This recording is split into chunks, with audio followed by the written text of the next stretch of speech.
older brother stalked me at my own college for 3 months, until I blew up his criminal secret. My brother shows up at my dorm at 8 a.m. on a Friday, demanding to see my class schedule, my phone contact list, and what my weekend plans are. I have psychology next, I respond. He walks me to my lecture, which is 5 minutes away, and sits in the row behind me looking around constantly. After class, he makes me install Find My Friends while he watches. If you turn it off, I'm pulling the financial support you've been getting from me. I've been at college for a month without issues, but suddenly my brother, who graduated 3 years ago, thinks I need constant supervision. When I text my mom letting her know what's happening, she responds, "He's just looking out for you," mentioning how sweet it is that my brother cares so much about his little sister. But this isn't caring. It's borderline stalking. That afternoon, I'm at Starbucks with my study group when he shows up out of nowhere. "You said you'd be at the library," he says, pulling up a chair like he belongs there. I explain we switched locations for better Wi-Fi, but he's already asking everyone's names and majors. The next day, he shows up during my shift at the campus bookstore, grilling me about some guy who liked my Tumblr blog. "Who's Declan? Is he in your classes?" When I tell him it's just someone from orientation, he loses it. You can't trust upperclassmen. They only want one thing from freshman girls. He demands I text him before and after every class, starts randomly showing up at my dorm to check in, and even starts driving me to my morning lectures, which are a 5-minute walk. My roommate thinks it's creepy, but I can't get him to stop, because he threatens to stop covering my fees if I don't cooperate. 3 weeks pass, and his surveillance gets worse because he's showing up everywhere: the dining hall, the gym, even outside my classrooms. This was becoming a massive problem because I'd started dating Glenn, a junior who my brother would hate, since Glenn's on academic probation, and my brother specifically said, no upperclassmen, especially not losers. So I'm sneaking around with Glenn while dodging my brother's constant monitoring. That Thursday, Glenn and I grab lunch off campus when my brother texts, "Saw you leaving campus. Where are you going?" I panic and say I'm getting supplies for a project, but when I get back, he's waiting by my dorm. "Funny, the campus store says you didn't buy anything," he says, staring at me intensely. When I ask what he's doing here when his consulting job is downtown, he gets defensive. "I had a client meeting nearby." But I notice a makeup smudge on his collar when we both know his fiance is out of town. Glenn's getting frustrated with the situation. Just tell him to back off. But he doesn't understand that my brother will cut my funding and force me to drop out if I don't play along. Week 7, my brother's checking my location over 40 times a day, and he creates a 10 p.m. curfew on weeknights. When I point out that he's being ridiculous and ask why he's always on campus, he snaps, "I'm your older brother. I don't need to explain myself to you." My brother announces he has a work conference from Thursday night through Friday afternoon, and he's weirdly specific about it. "I'll be completely unreachable from 6 p.m. Thursday to 3 p.m. Friday, so don't have any emergencies." When I mention I might skip my Friday morning psych class for Glenn's birthday, he practically shouts, "You cannot miss that class, education comes first." He looks panicked for a second before adding, "I mean, Mom and Dad have sacrificed too much for you to skip classes. But Mom and Dad haven't contributed a dime to me since the day I was born." Thursday night, I head to Glenn's apartment to surprise him for his birthday. But through his window, I see him with another girl, and they're definitely not studying. My heart breaks and I need to talk to someone. I decide to go to my brother's apartment because it's so close. He's supposed to be at his conference, and I still have the spare key from when I helped him move in. I figure I'll wait for him to get back and cry about Glenn being a cheater, and how my brother was right about him. I unlock his door and immediately notice women's shoes by the entrance. They're not his fiance's style. She wears heels, and these are white Converse. From his bedroom, I hear giggling and my brother's voice. My mind can't process this because he's supposed to be at a conference 2 hours away. I push open his bedroom door, and there's my brother with Ashley from my psychology class, this 16-year-old freshman who graduated high school super early. They're both half-dressed, and she's wearing his old college hoodie while his fiancé is in Chicago visiting her parents, personally inviting them to the wedding. "What the hell are you doing?" I scream, and Ashley shrieks while trying to cover herself. My brother jumps up, his face going red. Everything suddenly clicks into place. My brother wasn't protecting me. He needed to know exactly where I'd be at all times so I'd never accidentally catch him sneaking around with my teenage classmate. I suddenly pull out my phone and FaceTime his fiancé. I'm pointing the camera directly at my brother, who screams at me to stop while trying to hide under his sheets. His fiancé answers. Her face fills my screen, and I watch her expression change from confused to completely shocked as she realizes what she's seeing. My brother lunges across the bed trying to grab my phone, but I back away fast, keeping the camera pointed at both of them while Ashley scrambles to pull his sheets up over herself. The fiancé starts yelling through the phone, asking what's going on and who that girl is, and my brother's face turns bright red as he tries to reach for my phone again while also trying to explain. He's switching between begging me to hang up and attempting to tell her some story, his words coming out all jumbled and desperate. Ashley's crying now and trying to hide her face, but the damage is done because the fiancé saw everything. I keep backing toward the bedroom door with my phone held steady, and the fiancé's voice gets louder, demanding to know who Ashley is and how long this has been going on. My brother finally stops trying to grab my phone and instead starts spinning this story about how Ashley is just a tutoring student who got upset about her grades and needed someone to talk to. The fiancé cuts him off immediately, asking why a tutoring session involves his bedroom, and why this student is wearing his college hoodie with nothing underneath it. My brother stumbles over his words trying to come up with another explanation, but nothing he says makes any sense. I start taking screenshots with my other hand while still recording, capturing his face and Ashley's face and the whole scene. I back all the way to the apartment door and grab those white Converse by the entrance, holding them up to the camera as more evidence. My brother notices what I'm doing and his panic shifts into pure rage as he realizes I'm building a case against him. He jumps up from the bed and starts coming toward me, but I'm already at the door with my hand on the knob. The fiance is still on the call demanding real answers and I can hear her voice shaking. I get the door open and step into the hallway, still recording everything. My brother follows me out into the hall still half dressed, and he grabs my arm hard, trying to take my phone away from me. I pull away and keep the camera rolling, backing down the hallway toward the stairs. He switches his approach and starts threatening me about the money, saying if I don't delete everything right now, he'll cancel all my tuition payments and I'll be out of school by Monday. I tell him I'm recording this conversation too, and his threat just became more evidence. Then I turn and run for the stairwell before he can grab me again. I take the stairs as fast as I can, my heart pounding so hard I can barely breathe. I can hear him yelling behind me, but I don't stop until I'm outside the building and running across campus toward my dorm. My hands are shaking so badly I can barely hold my phone, but I keep it clutched tight against my chest. I make it to my dorm building and fumble with my key card, dropping it twice before I finally get the door unlocked. My roommate is at her desk studying when I burst in, and she takes one look at my face and immediately jumps up to help me. She guides me to sit on my bed and gets me a bottle of water from our mini fridge while I try to explain what just happened. The words come out all mixed up, and I'm shaking so hard the water spills a little. My roommate listens to everything, and then she's the one who thinks to help me upload all the photos and recordings to 3 different cloud services right away. We spend the next hour making sure everything is backed up to Google Drive and Dropbox and iCloud, saving it in multiple places where my brother can't access or delete anything.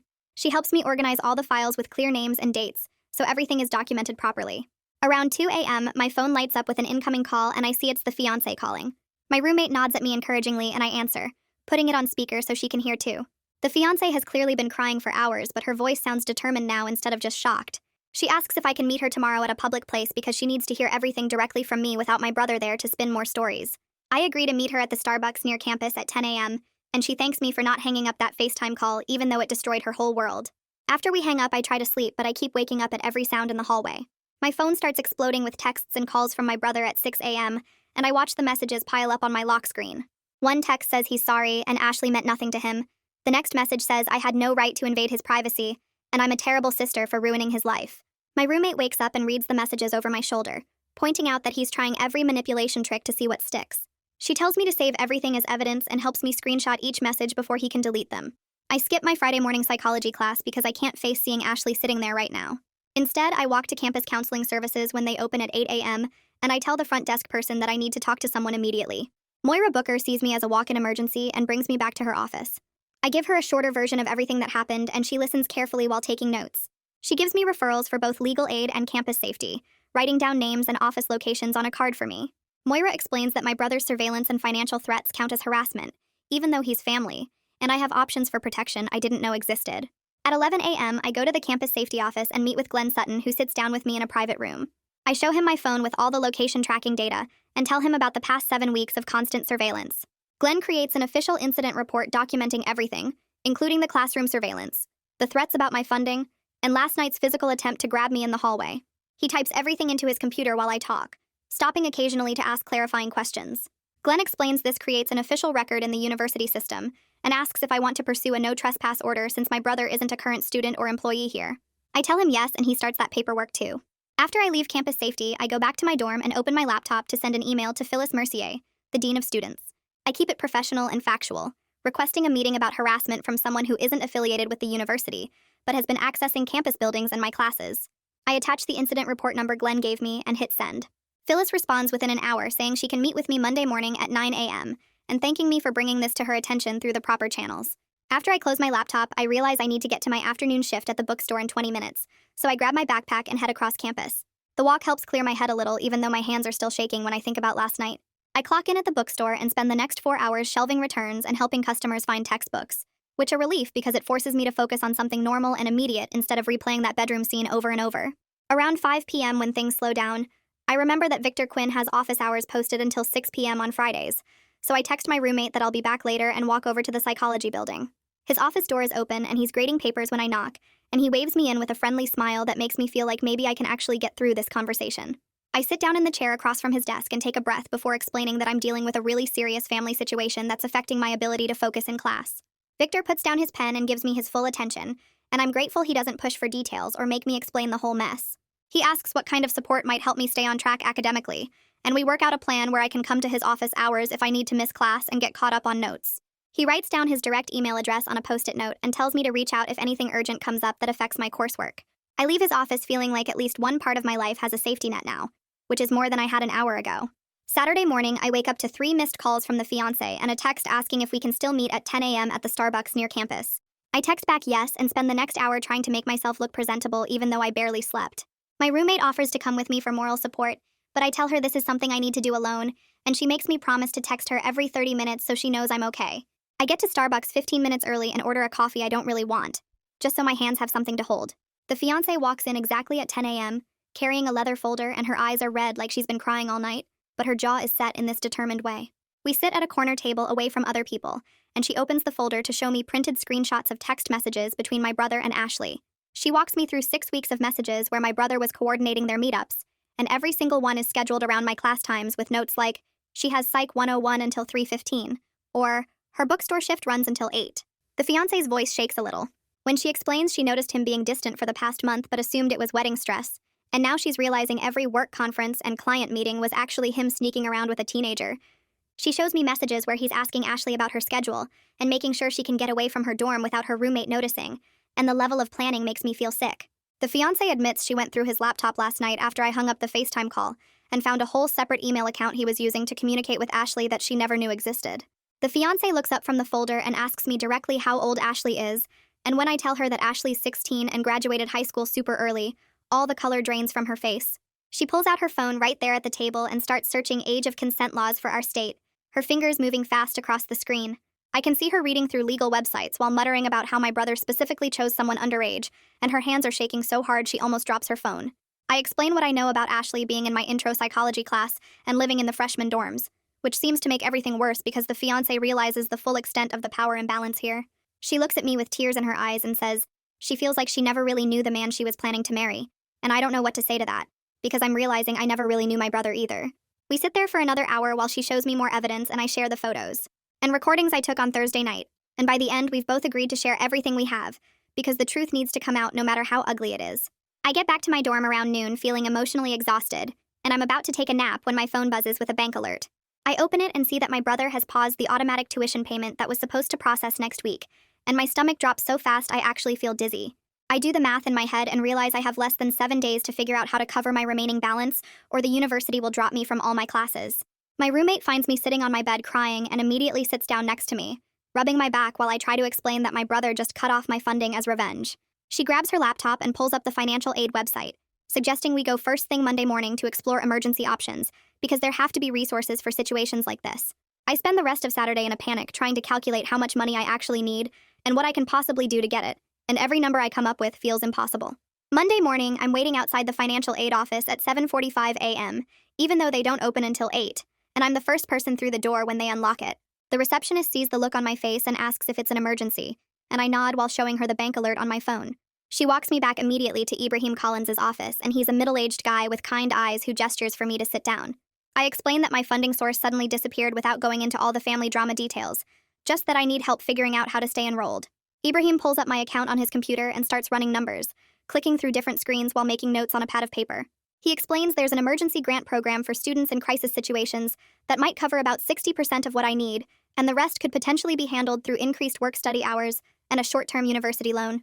I watch him type and calculate for 20 minutes, and by the end he's put together a package that might actually work if I'm willing to work a lot of extra hours.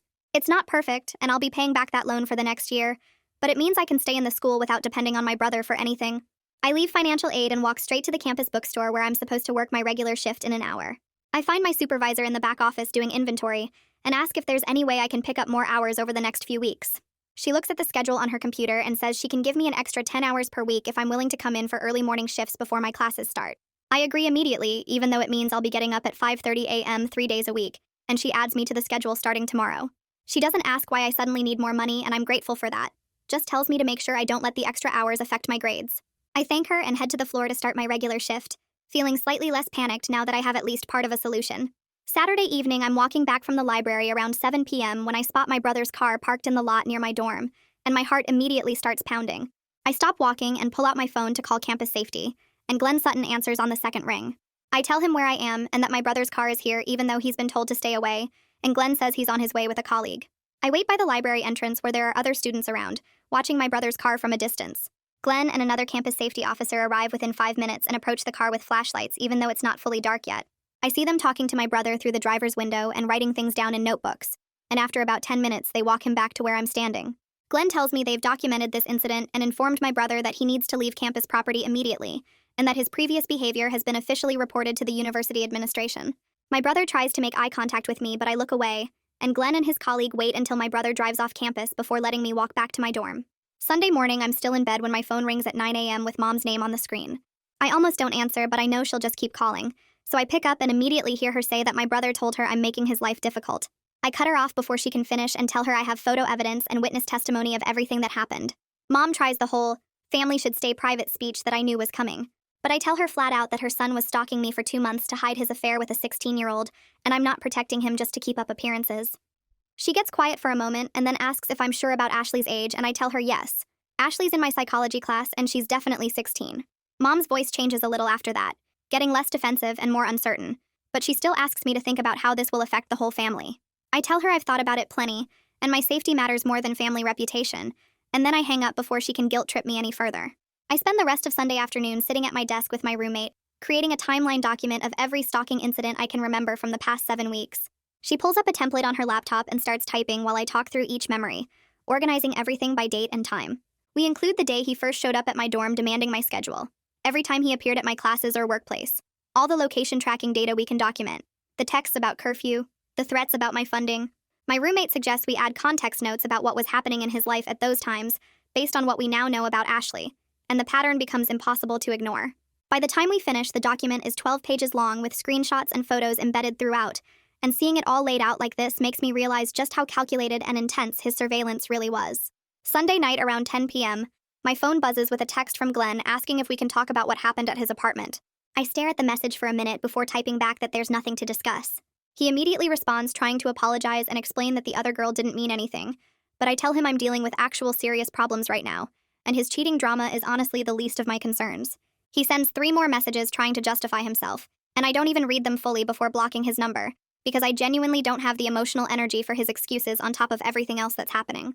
My roommate looks over and asks if I'm okay, and I tell her I'm just clearing out the trash.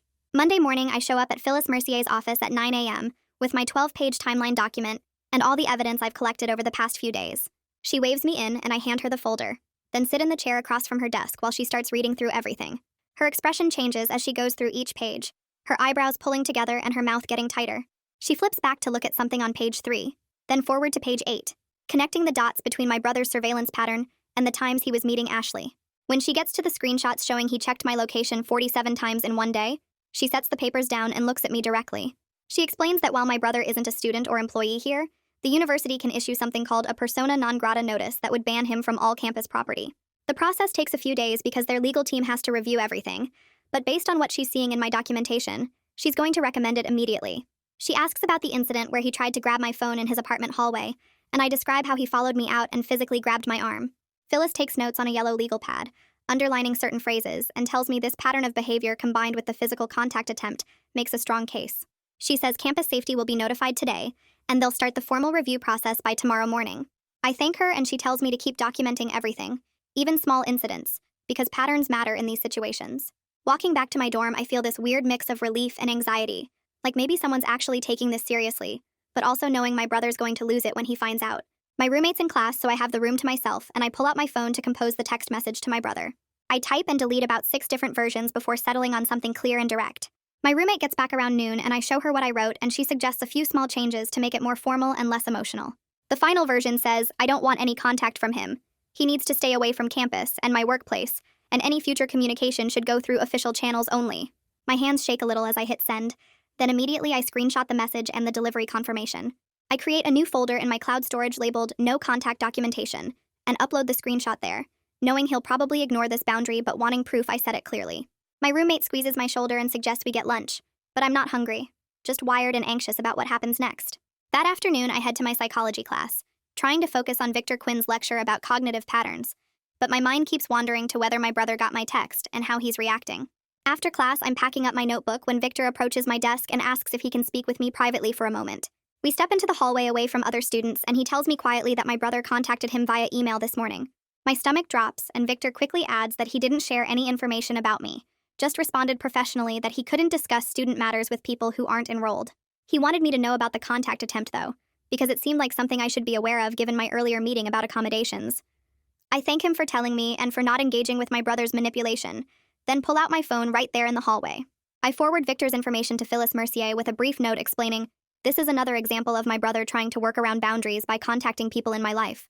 Victor nods approvingly and reminds me his office hours are available if I need academic support, then heads back into the classroom to gather his materials. Walking across campus, I feel this creeping sense of being watched, even though I logically know my brother can't track my location anymore since I disabled all that. Monday evening around 8 p.m., my phone buzzes with a text from the fiance, and I'm almost scared to open it.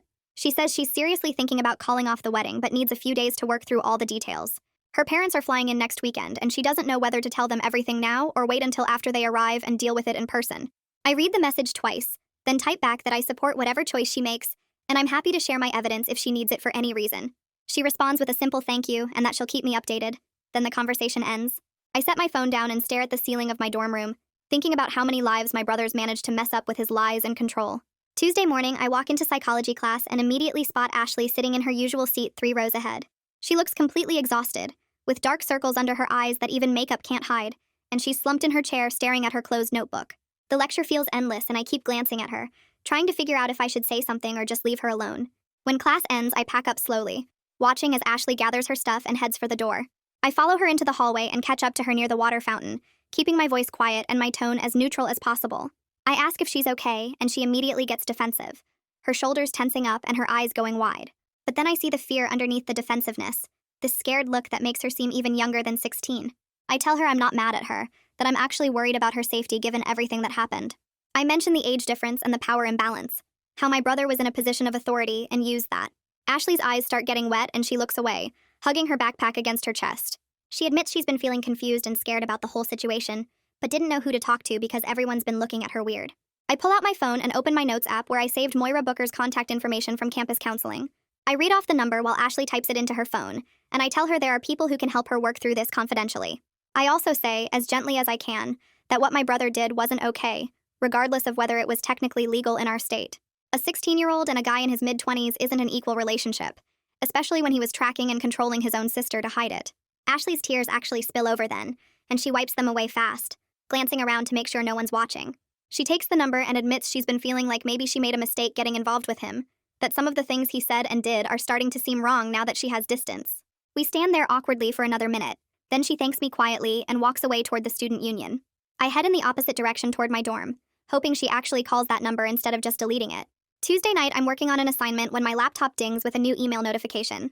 It's from my brother, and the subject line just says, "We need to talk." I almost delete it without reading, but something makes me open it. Maybe just morbid curiosity about what excuse he's come up with now. The email starts with an apology that sounds almost sincere, saying he knows he messed up and he wants to make things right. But then about halfway through, the tone shifts completely, and he starts threatening legal action if I've damaged his character with his employer or his fiance. He claims I'm spreading lies and that he has lawyers ready to sue me for defamation, for damages to his reputation and career. He says I've cost him his relationship and possibly his job, and he's not going to let me destroy his life without consequences. My roommate's sitting at her desk doing homework, and she notices me staring at my screen, so I turn the laptop toward her.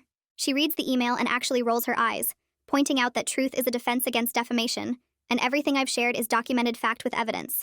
She's right, but the threat still makes my anxiety spike, so I forward the email to campus legal aid with a note asking if I should be concerned. Then I save the email in my evidence folder because even his threats are part of the pattern of harassment. My roommate suggests we watch something mindless on Netflix to decompress, and I agree because staring at that email isn't helping anyone. Wednesday morning, I wake up to a new email from Phyllis Mercier with the subject line, "Important update." My heart starts racing before I even open it. She writes that the university has approved a temporary persona non grata order for my brother, while they complete a full review of the situation. This means campus safety can immediately remove him if he shows up on university property, and if he refuses to leave, they can call the police, and he could be charged with trespassing. It's not a permanent solution yet, but it gives me some protection while the formal process moves forward. About an hour later, Glenn Sutton from campus police sends a follow-up email confirming they've been notified, and they have my brother's photo and vehicle information in their system now. Any officer on campus can identify him and respond if he's spotted. I read both emails 3 times, feeling this weight lift off my shoulders that I didn't even realize I was carrying. My roommate reads them over breakfast and actually smiles, saying this is real progress and I should feel good about standing up for myself. I spend the morning between classes just feeling lighter, like maybe I can actually walk around campus without constantly looking over my shoulder. That afternoon, I stop by the hardware store near campus and buy a chain lock for our dorm room door. It costs $18 that I really can't afford right now, but feeling safe is worth it. Back at the dorm, I read the installation instructions twice, then used the small screwdriver from my roommate's toolkit to attach the chain mount to the door frame. My roommate watches and tests it once I'm done, making sure the chain actually prevents the door from opening more than a few inches. We create a new routine where we always check the peephole before opening the door, and we use the chain lock whenever we're both inside.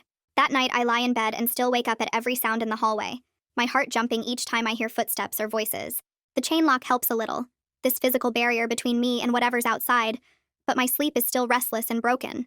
Around 3 a.m., I get up to check that the door is locked for the fourth time, and my roommate doesn't say anything, just rolls over and goes back to sleep. She never complains about the new security measures, and the next morning she even suggests we get a door wedge for extra protection when we're sleeping. Thursday morning, my phone rings during breakfast, and it's Ibrahim Collins from Financial Aid. He has mixed news about my emergency funding application. I've been approved for a partial emergency grant that covers about 60% of the gap my brother's money left. The remaining amount can be covered through increased work-study hours and a small short-term loan from the university that I'll need to pay back by the end of the academic year. He runs through the numbers while I write everything down on a napkin. The grant is $2,400. The increased work-study adds about $1,800 if I can work 15 hours per week, and the loan is $1,200 that I'll need to repay in installments starting next summer. It's not perfect, and I'm going to be working a lot of hours on top of full-time classes, but it means I can stay enrolled without depending on my brother. I thank Ibrahim multiple times, and he tells me to stop by his office tomorrow to sign the paperwork. After I hang up, I just sit there staring at the numbers, calculating how many hours per week I'll need to work, and when I'll have time to study. My roommate sees my face and asks what's wrong, and I explain the situation. She points out that it's better than dropping out, that plenty of students work 15 hours per week and still do fine academically. She's right, but it's still overwhelming.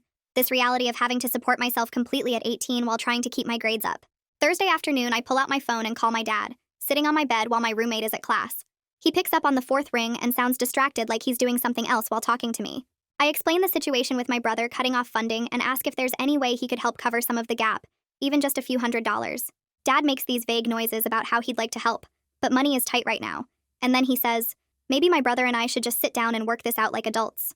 I try to explain that this isn't some regular sibling fight, that my brother was stalking me and threatening my education, but Dad keeps using phrases like family drama, and you kids need to figure this out.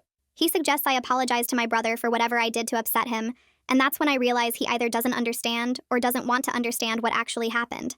I thank him for his time and hang up, feeling this weird mix of alone and also clear about something. I can't count on my parents, not my mom who makes excuses, and not my dad who stays distant. The only person I can count on is myself, and maybe that's actually less complicated than hoping family will show up when they never do. Friday morning, I'm walking out of psychology when Victor pulls me aside in the hallway, asking if he can talk to me for a minute. We step away from the other students, and he tells me he's approved a special attendance policy for me for the rest of the semester, given my documented situation with campus safety. He explains I can miss up to 3 more classes without any grade penalty, as long as I keep up with all the coursework and come to his office hours to get notes on anything I miss. His voice is kind and professional, not asking for details about what's happening, but making it clear he knows something serious is going on. He gives me his direct email address and tells me to reach out if I need any other accommodations, or if I'm struggling with assignments because of everything else I'm dealing with. I feel my eyes getting wet and I have to blink a few times, because this small bit of kindness from someone who barely knows me hits different when my own family won't help. I manage to say thank you without my voice breaking too much, and Victor just nods and tells me to take care of myself, and that my education matters.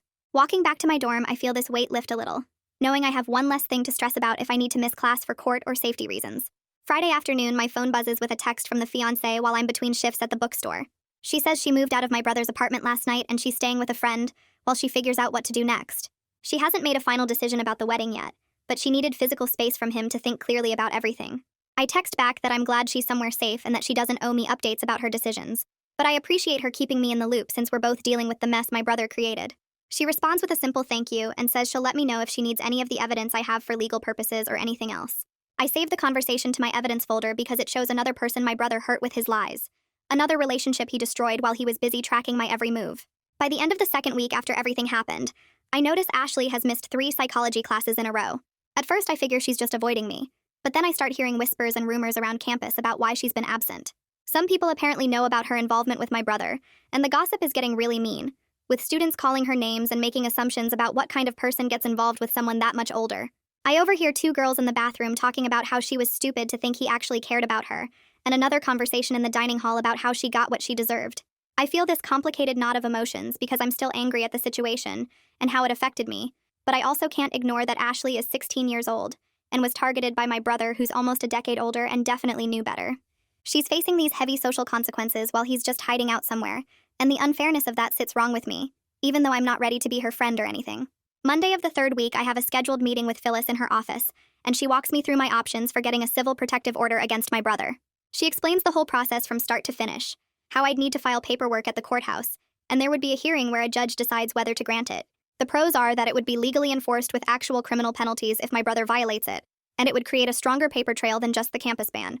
The cons include having to appear in court, which might mean missing classes, potential family blowback that could get worse, and the fact that protective orders only cover specific locations and situations, so they're not perfect protection. Phyllis emphasizes multiple times that this is completely my choice, and the university will support me either way, but she wants me to have all the information so I can make a smart decision. I take notes on everything she says, writing down the pros and cons in 2 columns, and I tell her I need a day or 2 to think about whether I'm ready for the court process and everything that comes with it. Tuesday, I drive to the local police station and walk up to the front desk, telling the officer I need to file a non-emergency report. He brings me to a small office where I sit across from him at a metal desk, and he pulls out forms and starts taking my statement. I go through everything from the beginning, the 7 weeks of stalking, the constant location tracking, showing up at my classes and workplace, the threats about pulling my funding if I didn't cooperate, the harassment that's continued even after I exposed him. I show him all my evidence, the screenshots of the excessive location checks, the threatening texts, photos of him showing up places, the timeline document my roommate and I created. The officer types everything into his computer and creates an official police report with a case number, separate from all the campus safety reports. He explains this doesn't automatically mean charges will be filed against my brother, but it establishes an official pattern of behavior if I need to pursue legal action later, or if he escalates further. He takes the stalking and financial threats seriously because they're documented over such a long time period, and having this police record makes everything feel more real and legitimate.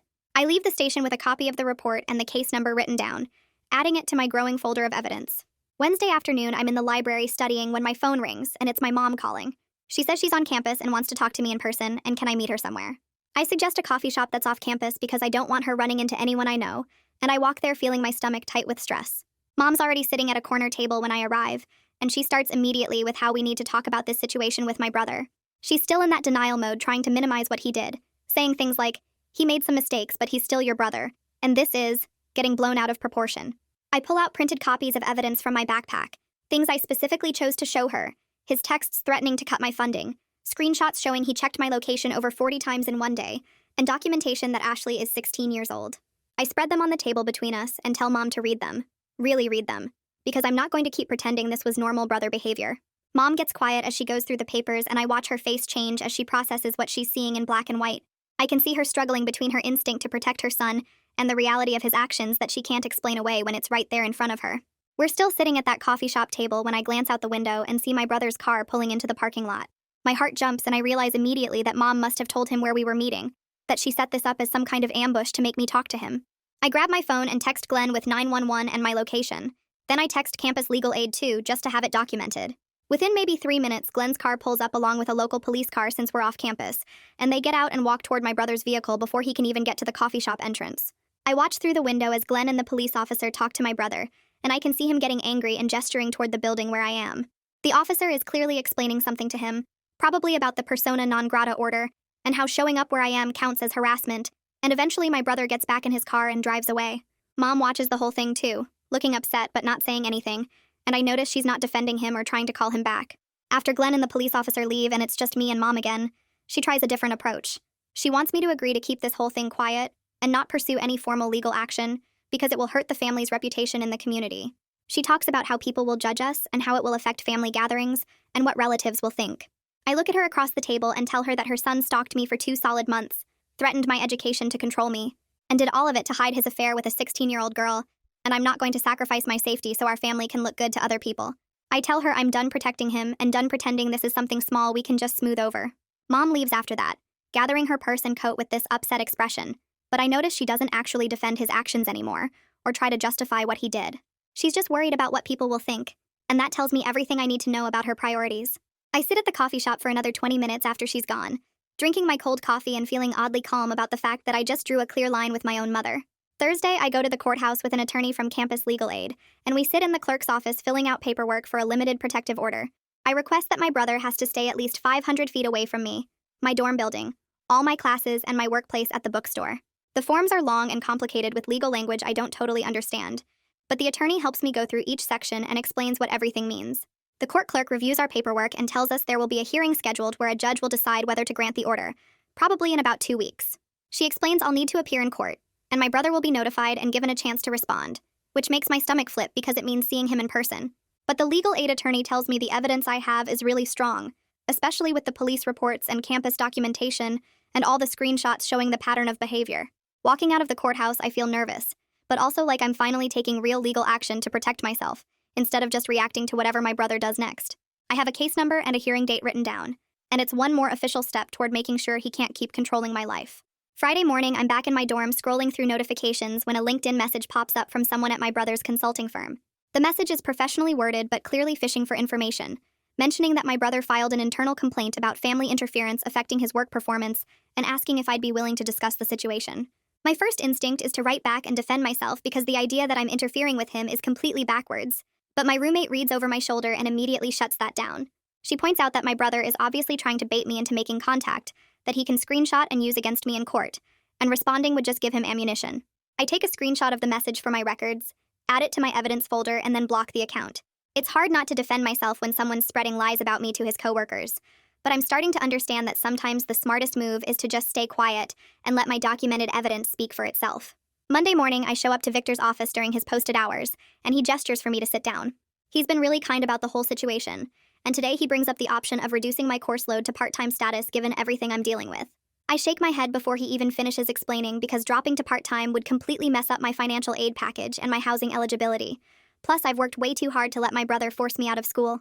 I tell Victor I want to try managing the full-time schedule with the accommodations he's already offered, and if it becomes too much, I'll reconsider. But right now, I need to prove to myself that I can handle this. Victor nods and reminds me the option exists if I change my mind, which I appreciate because he's not pushing me either way. Walking out of his office, I feel this determination settle in my chest because staying enrolled full-time feels like winning. Like my brother doesn't get to control my education, even when he's controlling everything else. That same week, I pick up a paid research assistant position with the psychology department that adds 8 hours to my weekly schedule. The job involves data entry for a study on stress in college students.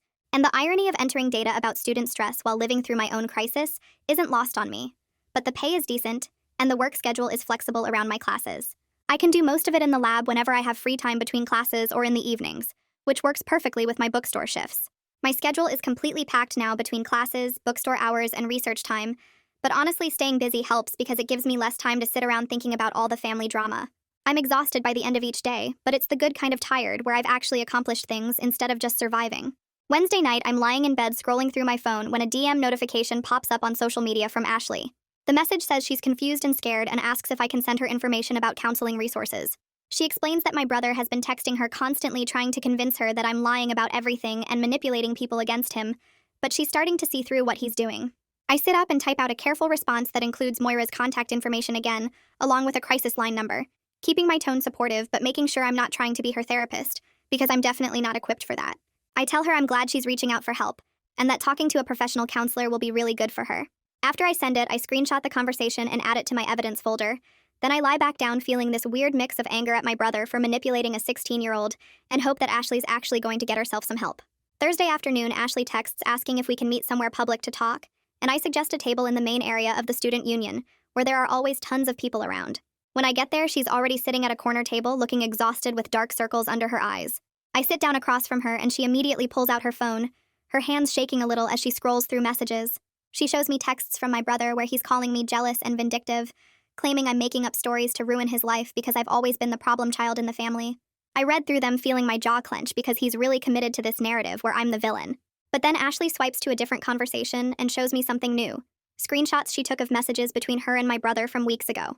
The messages show him asking about my class schedule, wanting to know exactly when I'd be in psychology lecture and when I worked at the bookstore. There are texts where he's planning their meetups around my schedule with scary precision, like he's running surveillance operations. Seeing the actual evidence of how he deliberately used my location data to coordinate his affair makes something click in my brain, transforming my scattered anger into this sharp, focused understanding of exactly how calculated everything was. Ashley scrolls through more messages, and her voice gets quieter as she admits she believed my brother when he told her he was protecting me from dangerous guys on campus. She shows me texts where he said he needed to track me because college freshmen get taken advantage of by older students, and she thought it was sweet that he cared so much about his little sister. But now, looking at the messages with fresh eyes, she realizes he was actually tracking me to make sure I wouldn't accidentally catch him sneaking around with her. She pulls up more screenshots, and these ones make my stomach turn because they're so specific about timing. One message says to meet at his apartment at 2 p.m. because I have class until 3:15 and won't be anywhere near his place. Another one says Thursday from 6 to 9 p.m. is completely safe because I'll be at my bookstore shift the entire time.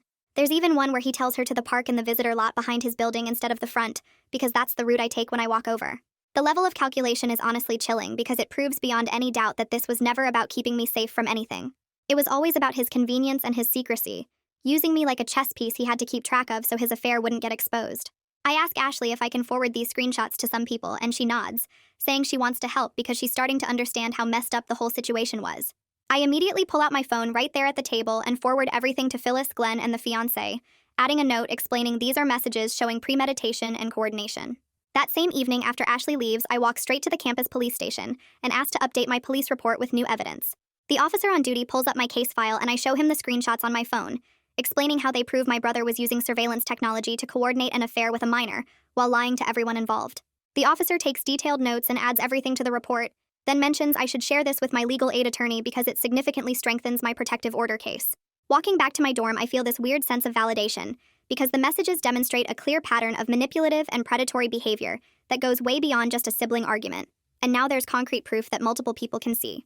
Monday morning, I'm walking to my psychology class when I spot my brother's car in the parking lot near the building. My heart immediately starts racing, and I pull out my phone to text Glenn. But before I can even finish typing, I see my brother get out of his car and start walking toward the building entrance. I duck behind a group of students and call campus police directly, and Glenn responds within maybe 3 minutes along with another officer. I watch from inside the building lobby as they approach my brother in the parking lot, and even from a distance, I can see him getting agitated and gesturing while he talks. Glenn is calm and professional, explaining something while the other officer takes notes.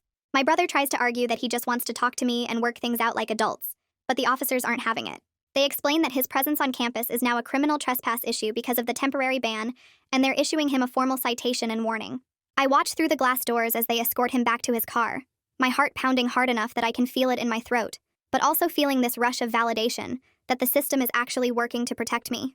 The officers wait until my brother drives away before coming inside to check on me, and Glenn tells me the citation is now part of his record, and any future violations will result in immediate arrest. Tuesday morning, I wake up to 3 missed calls from my bank and a notification on my phone about suspicious account activity. I log into my banking app still half asleep, and my stomach drops when I see that all the accounts my brother set up for me show zero balance with a status of frozen. He's completely locked me out of everything, including the small savings buffer I had for emergencies, and there's a note in the transaction history saying the account holder requested a freeze pending review. This creates an immediate crisis because I need to buy textbooks for 2 classes this week, and I have basic living expenses like food and laundry, and my next paycheck from the bookstore isn't for another 5 days. I sit on my bed staring at my phone, feeling tears start to build, because this is exactly the kind of financial control my brother threatened from the beginning, and now he's actually doing it. My roommate finds me like that and immediately asks what's wrong, and when I explain, she starts problem-solving mode. She asks me to make a list of what absolutely needs to be paid right now, versus what can wait a few days, helping me focus on immediate triage instead of panicking about everything at once. My roommate pulls out her wallet and counts out $200 in cash, handing it to me and saying she can loan me this to get through the next week. I try to argue, but she shuts me down, pointing out that's what friends do, and I can pay her back whenever I'm able. I take the money feeling grateful, but also frustrated that I'm in this position at all, and I immediately text Ibrahim at Financial Aid, asking if there are any emergency funds available for textbooks. He responds within an hour saying he can meet me that afternoon, and when I show up to his office, he already has paperwork pulled up on his computer. Ibrahim explains there's a small additional emergency fund specifically for students facing unexpected financial hardship, and he can approve $150 for textbooks if I provide receipts. Between my roommate's loan, the emergency textbook fund, and my upcoming paychecks from the bookstore and research position, I create a bare-bones budget on a piece of paper that covers my absolute necessities for the next 2 weeks. I also email my bookstore supervisor asking if I can pick up 2 extra shifts this week, and she responds saying yes because another student just quit.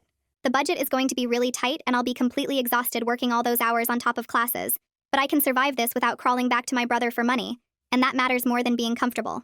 Thursday afternoon, my phone buzzes with a text from the fiance, and my stomach tightens before I even read it. The message is short and matter of fact. She's calling off the wedding, She's already started separating their finances and moving her stuff out of his apartment. She mentions she's talking to a lawyer about whether his lying and cheating gives her any legal options. Her text sounds sad but also really determined, like she's made up her mind and nothing's changing it. I text back saying I'm sorry this happened to her and I'm glad she's protecting herself. Part of me feels relieved knowing she's getting away from my brother, but another part feels guilty that I'm the one who showed her the truth. Another relationship in his life is falling apart because of his choices, and while I know it's not my fault, I can't help feeling weird about it. I save her text to my evidence folder just in case, then I try to focus on my homework, but my mind keeps wandering. Around 8 p.m., my phone starts going crazy with notifications from my extended family group chat. I open it and there are already like 40 messages. News about the broken engagement has spread and everyone's taking sides without knowing what actually happened. My aunt posts that she's heartbroken about the wedding being canceled. My uncle responds saying my brother is a good guy who made a mistake and everyone deserves forgiveness. My cousin asks what's going on because she's confused. Someone else says I should have kept family business private instead of causing drama. Another relative defends my brother saying he's always been responsible and caring. A few people are asking for the real story, but most are just making assumptions. I read through the messages feeling my anger build because none of these people know the truth. They don't know about Ashley being 16. They don't know about the stalking and surveillance. They don't know about the financial threats. I type out one message saying I have documented evidence of everything that happened, and I'm not discussing it in a group text where people can twist my words. I hit send and then immediately mute the chat. My roommate looks over from her desk and asks if I'm okay. I tell her the family drama is exploding and she suggests I turn off my phone for the night. I do exactly that, powering it down completely and shoving it in my desk drawer. The silence feels good, even though I know tomorrow will bring more messages and more judgment. Friday morning, I wake up feeling like I haven't slept at all even though I was in bed for 8 hours. I drag myself through my morning classes, but I can barely focus on what the professors are saying. After lunch, I walk to the counseling center because I have an appointment with Moira. I sit in her office and she asks how I'm doing, and suddenly I just break down crying. Everything I've been holding in for weeks comes pouring out. I tell her I'm exhausted from trying to stay safe and keep up with school and work enough hours to pay my bills and deal with my family all at the same time. I explain how my brother froze my accounts and how I'm scrambling to cover basic expenses. I mention the family group chat, and how everyone's blaming me for airing private business. Moira hands me tissues and lets me cry for a few minutes before she starts talking. She helps me think about my priorities differently. Safety comes first, she says. Staying enrolled in the school comes second. Everything else is negotiable and not worth sacrificing those two things. We work on a crisis plan for moments when I feel totally overwhelmed. She writes down specific steps I can take when I'm panicking or when I feel unsafe. She also reminds me that I don't have to protect the reputation of a family that isn't protecting me. Her words hit hard because I've been feeling guilty about exposing my brother, but she's right that my safety matters more than keeping up appearances. By the time I leave her office, I feel a little steadier, like I have permission to prioritize myself instead of everyone else's comfort. Monday morning, I'm walking to psychology when Ashley catches up with me in the hallway outside the classroom. She looks nervous and keeps glancing around like she's worried someone will see us talking. She tells me she ended things with my brother over the weekend. She says it was really hard, but she knows the relationship wasn't healthy or safe. She mentions she has her first counseling appointment scheduled for Wednesday, and she's scared about what might happen next. I can tell she's worried my brother will retaliate somehow, or that people will judge her for what happened. I look at her and tell her I'm proud of her for making that choice. I remind her that campus safety and counseling are resources she can use anytime she feels unsafe or needs support. I also tell her that what happened wasn't her fault, even though she'll probably face social consequences from people who don't understand the situation. She tears up a little and thanks me. Then we head into class separately. I spend the lecture thinking about how my brother targeted someone so young and vulnerable, and how many lives he's damaged with his lies. Tuesday afternoon, I'm in the library when I get an email notification from my brother. The subject line says final message, and my heart starts racing before I even open it. The email is long and manipulative, jumping between different tactics to see what works. He blames me for ruining his life and his career and his relationship. He claims I misunderstood his intentions and took everything out of context. He begs me to drop the protective order so he can move forward with his life. He says he's sorry, but in the same paragraph accuses me of being vindictive and cruel. I read it twice, feeling my anger build, then I forward it to the legal aid office asking for help with a response. The attorney emails back within an hour with a suggested reply. I copy her professional wording into a new message stating clearly that I will not be responding to further contact attempts and all communication needs to go through legal channels from now on. I hit send and then immediately add his email address to my spam filter so I won't see any future messages. It feels really good to have the last word be a clear boundary instead of getting sucked into his emotional manipulation and guilt trips. Wednesday morning, I get called to Phyllis's office and my stomach drops because I'm worried something went wrong. But when I sit down across from her desk, she's smiling slightly. She tells me the university has finalized a permanent persona non grata order banning my brother from all campus property indefinitely. This is separate from the civil protective order I'm still pursuing through the courts. The campus ban gives campus police clear authority to arrest him for trespassing if he violates it. Phyllis explains the order doesn't cover off-campus locations like the coffee shop downtown or the grocery store, but it means my dorm and my classes and my workplace at the bookstore are all legally protected spaces. I feel this wave of relief wash over me because at least on campus I can feel somewhat safe. She hands me a copy of the order and reminds me to keep campus safety's number in my phone. I thank her and walk out feeling like I can actually breathe a little easier for the first time in weeks. Thursday morning, Ibrahim calls me back to the financial aid office, and I'm nervous about what he's going to say. He pulls up my file on his computer and starts explaining the package he's put together. I've been approved for an emergency grant that covers about 60% of my remaining tuition gap. The rest can be covered through increased work-study hours at the bookstore and research position, plus a small university loan that I'll need to pay back by next fall. He walks me through the numbers, and it's tight, but it works. I'll be working about 25 hours per week on top of full-time classes, which is a lot, but it's my money and nobody can threaten to take it away as punishment for not doing what they want.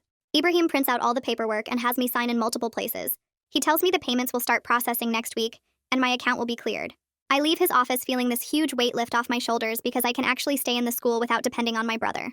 Friday afternoon, I meet with the campus legal aid attorney to talk about next steps beyond the protective order. She spreads out all my documentation on her desk and reviews everything carefully. She explains my options for pursuing harassment charges through the police or filing civil action for damages. We talk through the pros and cons of each option. Criminal charges would require police investigation and might result in consequences for my brother, but it's a long process and the outcome isn't guaranteed. Civil action could get me compensation for therapy costs or other damages, but it requires hiring a lawyer and could drag on for months or even years. After talking it through, I decide the protective order and campus ban are enough for right now. I don't have the energy or resources for a lengthy legal battle when I'm trying to just finish the semester and keep my grades up. The attorney supports my decision and reminds me I can always revisit legal options later if my brother escalates or violates the orders. She gives me her card and tells me to reach out immediately if anything changes.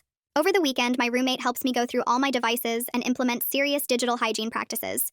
We start with my phone, turning off location sharing on every single app. We enable two-factor authentication on my email, social media, banking, everything.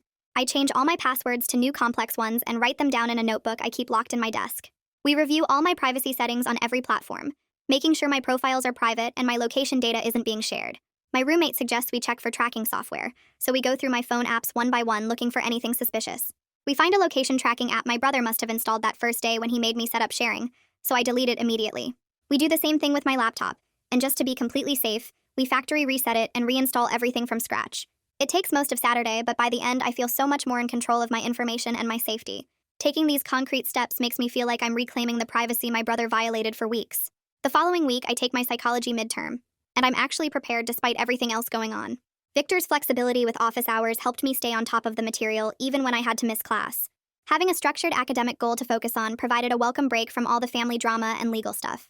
I sit down in the lecture hall with my pencil and exam booklet and just focus on answering the questions. When I walk out an hour later, I feel pretty good about it. 2 days later, Victor posts grades online and I got a B+. I stare at the grade on my laptop screen feeling this surge of pride because it's proof that I can handle my coursework even while dealing with a crisis. My roommate high-fives me when I tell her and we celebrate with cheap pizza from the dining hall. The B+ feels like evidence that I'm going to survive this semester and maybe even do okay despite my brother trying to destroy my life. That weekend, I call my mom from a quiet corner of the library because I need to set some things straight before the holidays make everything worse. She answers on the third ring and immediately starts with how my brother is struggling, and maybe I could be more understanding. I cut her off and tell her I'm willing to have limited contact with her, but I won't discuss my brother. I won't come to family events if he's there, and I won't tolerate any pressure to drop the protective order or campus ban. There's silence on the other end for a long moment. Then she says she understands even though her voice sounds sad and tired. She admits she wishes things were different, but she gets why I need distance and she won't push me to change my mind about the boundaries. It's not the warm family moment people probably expect from these situations, but it's honest, and I can actually work with it. We talk for maybe 5 more minutes about neutral stuff like my classes and the weather. Then we hang up and I feel this weird mix of relief and sadness. My roommate finds me still sitting in the library corner 20 minutes later and just gives me a hug without asking questions, which is exactly what I need. 2 weeks pass and I'm sitting at a table in the student union with my roommate and 3 people from my study group, working on a group project for our sociology class. We're debating the best way to organize our presentation, when I suddenly realize I haven't thought about my brother, or checked over my shoulder in 3 whole days. The awareness hits me mid-sentence and I almost lose my train of thought, but then I see Glenn walking toward our table from across the room. My stomach tightens for a second, but I just look at him calmly and tell him I'm not interested in talking, and he actually nods and walks away without making a scene or trying to argue. My roommate reaches under the table and squeezes my hand, and I squeeze back while returning my attention to the project discussion. This quiet moment feels more significant than any dramatic confrontation could have been, like maybe normalcy is actually possible again. One of my study group members asks if I'm okay, and I realize I'm smiling a little, so I tell them I'm good, and we get back to work on the presentation outline. By mid-November, my life has found a rhythm that actually belongs to me. I'm managing my 4 classes, and my grades are holding steady in the B range, which feels like a huge accomplishment given everything that happened. My work schedule is packed with about 25 hours between the bookstore and the research assistant position, and I'm tired most of the time. But I'm making enough to cover my expenses. The university loan sits in the back of my mind as something I'll be paying off for the next few years, but it's worth it for the independence. I've built a small support network of people I actually trust, including my roommate Moira from counseling, and a few people from my classes who've become genuine friends. Family gatherings are going to be awkward forever, and I've accepted that my relationship with most of my relatives will never be what it was, but I'm safe and enrolled and living on my own terms. I own my schedule again without anyone tracking my every movement. I control my location data and my privacy settings. Nobody is using my daily routine as a cover story for their lies. My brother's surveillance and manipulation don't define my college experience anymore. It's not some perfect fairy tale ending where everything works out beautifully and everyone learns their lesson, but it's real, and it's mine. And honestly, that's enough for me right now. That's today's story finished up. I'm grateful you were here, because these moments feel brighter when they're shared. Hopefully it left you smiling just a little. Subscribe if you'd like to keep sharing more of these with me.